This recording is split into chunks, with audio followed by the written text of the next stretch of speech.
Bom dia, vamos dar continuidade ao nosso estudo do Evangelho segundo o Espiritismo. Nós estamos no capítulo 17, item 9, os superiores e os inferiores. Então vamos agradecer por mais um dia de vida, agradecer por estarmos aqui com essa oportunidade de conhecer o Evangelho, de conhecer as palavras de Jesus, de conhecer os ensinamentos que Ele veio nos trazer. Vamos nos conectar com os nossos amigos espirituais para que eles nos mostrem qual é o caminho, qual é a nossa verdadeira vida, qual é a verdade, qual é o caminho. Que assim seja. Bom, então vamos lá. Item 9, capítulo 17. O capítulo 17 é Sede Perfeitos e o item 9 é Os Superiores e os Inferiores. Deixa eu só arrumar aqui que eu acho que tá um pouco torto.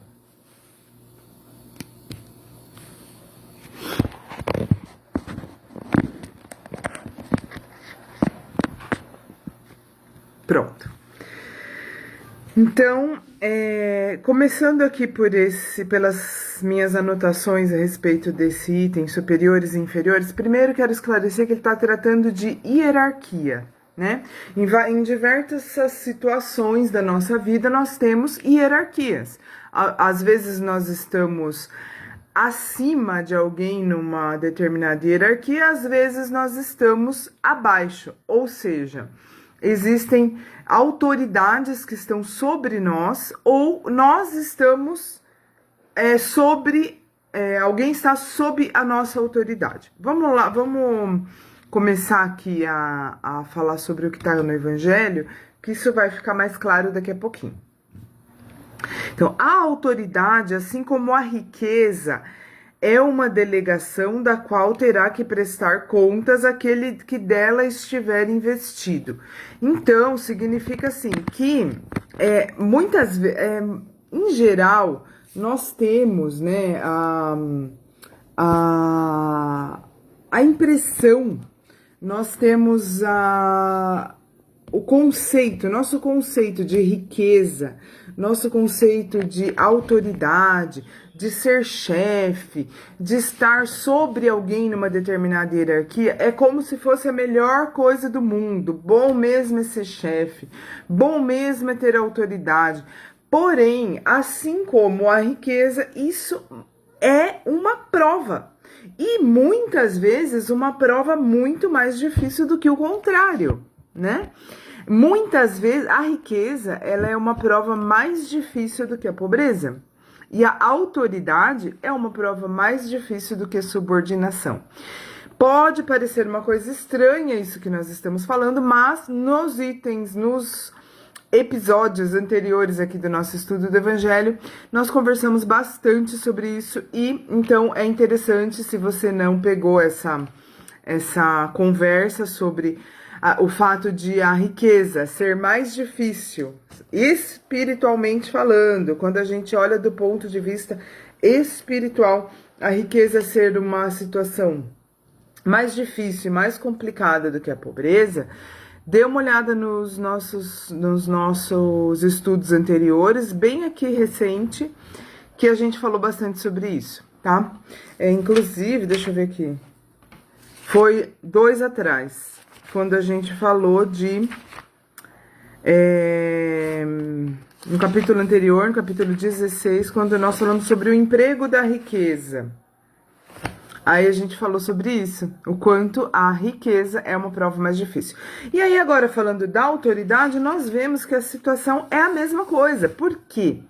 Porque é muito mais fácil quem tem autoridade sobre os outros se imbuir, se encher, né, de orgulho, de presunção, de arrogância, do que aquele que é obrigado a se submeter, não é mesmo? Então, como o orgulho, a soberba, a arrogância, tudo que é contrário à humildade, tudo que é contrário à caridade, são as piores coisas que nós podemos fazer contra nós mesmos. significa que aquilo que nos facilita esses sentimentos é uma prova muito grande. Sendo que aquilo que nos obriga à humildade é uma oportunidade de aprendizado e de desenvolvimento, não é mesmo? Eu só aprendo a ser mais paciente quando existe uma situação que me tira a paciência, que tem um potencial de me tirar a paciência. Então, quando eu sou provocada naquilo que eu preciso melhorar, é que eu tenho a oportunidade de melhorar. Mas vamos continuar aqui que eu acredito que vai ficar mais claro. Eu vou lendo alguns trechos que eu grifei, tá? Se fosse um privilégio ligado à pessoa, à autoridade, se fosse um privilégio ligado à pessoa, seria intransferível. Então, quer dizer assim, a autoridade, uma situação de aparente superioridade sobre outras pessoas, é algo que nos é dado como um empréstimo.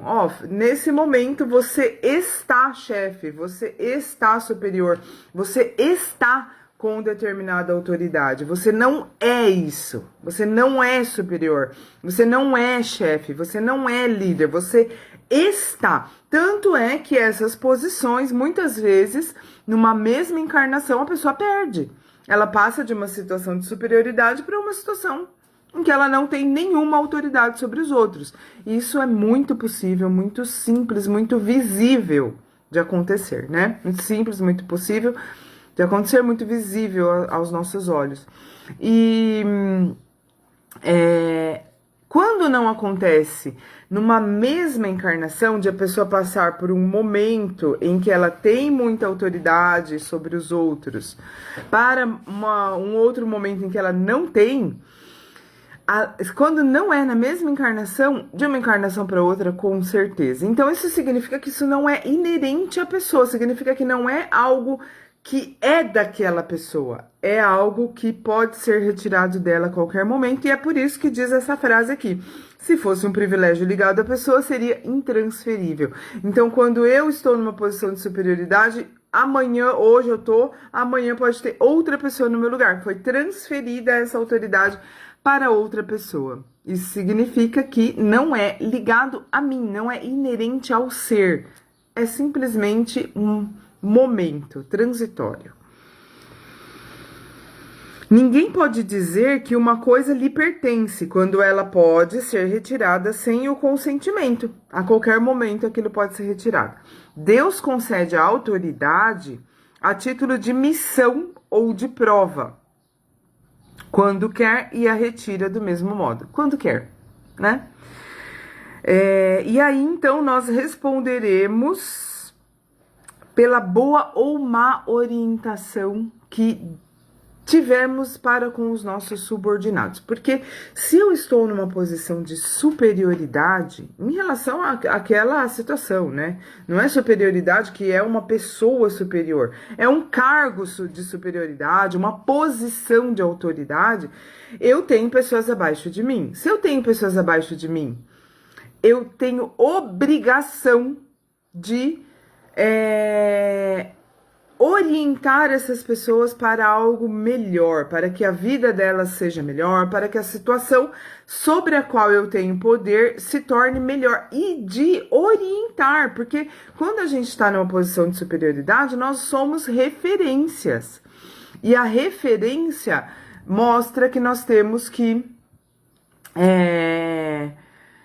contribuir para o desenvolvimento daquelas pessoas. Se eu faço o contrário, se na minha posição de superioridade eu dou uma orientação que prejudica o desenvolvimento da pessoa, eu depois vou ter que prestar as contas disso, né? Então, o líder, ele tem obrigatoriamente que contribuir para as pessoas. É a mesma coisa que acontece com a riqueza, como nós já conversamos. Se é dado a alguém ter bens materiais, o que ele vai fazer com isso? É o que ele vai prestar contas depois. O que ele fez com aquela oportunidade? A liderança, a superioridade de qualquer tipo é a mesma coisa. Então, significa que é muito mais uma responsabilidade do que um privilégio. É algo que deve ser observado como um peso e não um privilégio que agora eu sou superior, então eu vou me aproveitar da situação, certo?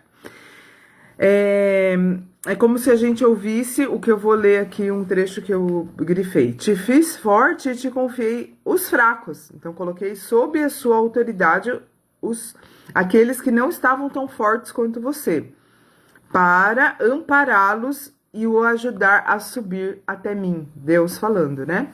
Para ajudá-los a subir. Se você está mais forte e sob você existem fracos, você deve ajudá-los a se fortalecer e não enfraquecê-los ainda mais. Aquele que, investido de autoridade, segue as palavras do Cristo, não despreza nenhum dos que estão abaixo dele. Se o superior tem deveres a cumprir, o subordinado também tem por sua vez, e não menos sagrados. Então aqui tá, até agora nós estávamos falando dos deveres dos superiores, das pessoas que têm autoridade sobre os outros, que basicamente é fazê-los crescer e ser humilde, não se aproveitar em benefício próprio da posição de superioridade. Agora nós vamos falar das obrigações, não menos importantes, de quando nós estamos sob a autoridade de alguém. Nós também temos nossos compromissos em relação a isso. Nós não somos os coitadinhos que estão sob o jugo de alguém. Nós temos responsabilidades em relação à nossa posição de aspas, inferioridade em relação a alguém. Inferioridade apenas na posição hierárquica, né? Então, lendo aqui de novo. Se o superior tem deveres a cumprir, o subordinado também os tem por sua vez, e não menos sagrados. Não está dispensados de cumprir, mesmo que seu chefe não cumpra. Então, quer dizer, não é porque eu tenho um chefe, alguém que está superior a mim hierarquicamente, que não cumpre com as suas obrigações, que eu não vou cumprir. Se aqui no Evangelho nós aprendemos a amar os vossos inimigos, pagar o mal com o bem, dar a outra face, perdoar 70 vezes 7, tudo isso que nós já conversamos aqui, nós já estamos no capítulo 17, né? Nós já tivemos muitos assuntos aqui que foram tratados nessas conversas sobre o Evangelho. Se nós aprendemos tudo isso, não poderia ser diferente quando se trata de autoridade. Então, se o meu chefe não cumpre com as responsabilidades dele, não significa que eu não tenho que cumprir com as minhas, não é mesmo? Ou seja, não é porque é a mesma situação, não é porque uma pessoa cometeu um crime que eu estou autorizada a cometer um contra ela. Não é verdade? Eu vou me ser uma criminosa de qualquer forma, ainda que seja apenas, entre super aspas, retribuindo, né, o mal com o mal. Ainda que seja cometendo um crime para com um criminoso, tornando o criminoso vítima. Não é porque ele é criminoso que ele pode ser vítima de um crime que eu cometa. Não está justificado. É balela aquele negócio de ladrão que rouba ladrão tem 100 anos de perdão. Não, não é verdade. O meu crime é a opção minha cometer. Não importa contra quem eu esteja cometendo esse crime. Não importa se essa pessoa também é uma criminosa. Os meus deveres são para comigo e para com Deus. E fazer o bem não importa. Não importa quem sejam os beneficiados das minhas boas atitudes, tá? As faltas de um não justificam a falta do outro. Agora o item 10. O homem no mundo. E já começa dizendo assim, purificai vossos corações, elevai vosso espírito. Então, o que nós estamos fazendo aqui nesse planeta? O que nós estamos fazendo aqui nesse mundo? Nós estamos aqui para isso. Resumidamente, se a gente entendesse isso, já seria o suficiente para a gente aproveitar muito bem a nossa encarnação e fazer valer todo o esforço que foi feito para que nós estivéssemos aqui. Então, elevai vossos espírito, purificai vosso coração. Purificar vosso coração significa o quê? Não desejar o mal, não ter nenhum sentimento ruim por nada e nem por ninguém. E elevai vosso espírito, nos desenvolvermos espiritualmente. Mas, aí vem um mas vivei com os homens de vossa época, como devem viver os homens. Então, assim, não é porque eu tenho vistas para o mundo espiritual, não é porque eu não enxergo, não é porque a minha visão é mais ampla e eu não enxergo apenas e tão somente esse momento transitório dessa reencarnação, desta encarnação que eu estou neste momento, que neste momento eu sou a Ana Paula e isso é totalmente passageiro, eu sei disso, eu sei que a vida é eterna, eu sei que o espírito é indestrutível, que nós somos, na verdade, nós somos imortais, o que morre é o nosso corpo, e que eu já fui outras pessoas e serei outras pessoas, que o que eu tenho hoje, que as pessoas que estão ao meu redor e as coisas que eu tenho não são meus, são apenas uma passagem, ou seja, que eu tenho uma visão muito mais ampla da vida do que quem enxerga apenas uma encarnação.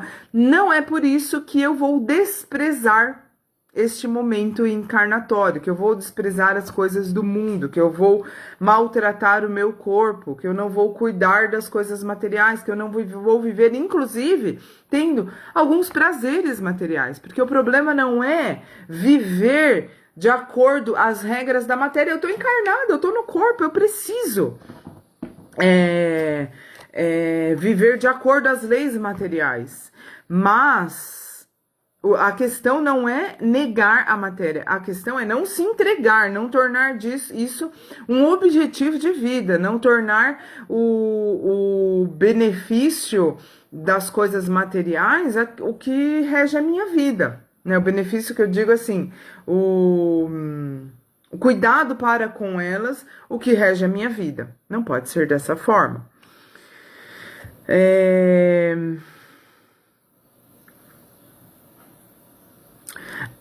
Se sois obrigados a estar em contato com homens cujos espíritos são de natureza diferente da vossa e de caracteres opostos, não deveis afrontá-los, não os contrarieis. Sede alegres, felizes, mas com alegria que provém da consciência limpa, da felicidade de um herdeiro do céu que conta os dias que o aproximam de sua herança.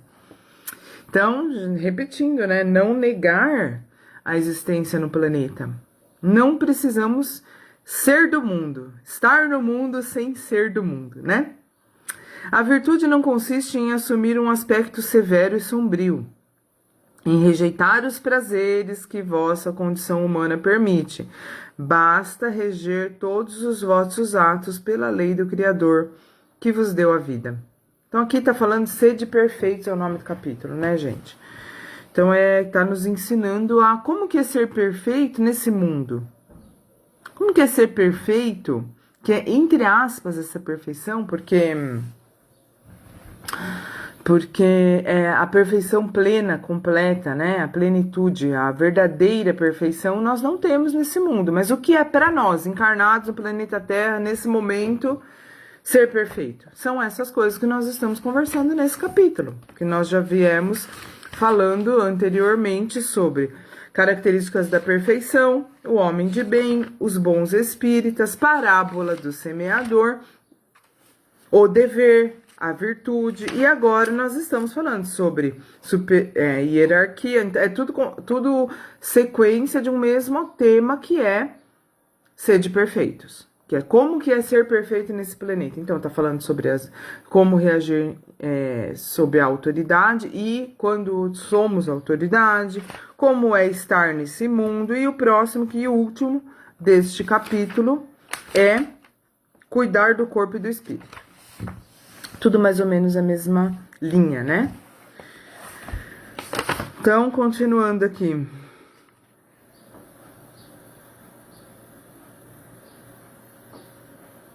Então, viver no mundo, porém, lembrando que nós não somos do mundo, nós somos de natureza espiritual. E aí, o item 11 fala sobre cuidar do corpo e do espírito.